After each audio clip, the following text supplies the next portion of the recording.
स्वारगेट बस डेपोवरती एक प्रकार घडला होता. 26 वर्षीय मुलीवरती एका तरुणाने अत्याचार केला होता. अत्याचार काय केला, कसा केला हा मीडियामध्ये तुम्ही आजपर्यंत बघताय.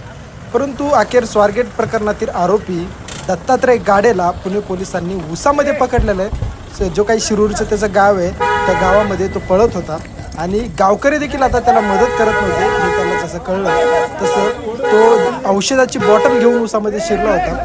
जीव देण्याचा देखील त्यांनी प्रयत्न केला होता, परंतु तो घाबरलेल्या अवस्थेमध्ये आहे असं गावकऱ्यांनी सांगितलं. आणि अखेर पुणे पोलिसांना लष्कर पोलीस स्टेशनच्या अधिकाऱ्यांनी कर्मचाऱ्यांनी त्याला पकडले आणि आता तो लष्कर पोलीस स्टेशनच्या लॉकअपमध्ये आहे. आणि थोड्याच वेळात लष्कर पोलीस स्टेशनचे अधिकारी त्याला न्यायालयामध्ये हजर करणार आहेत.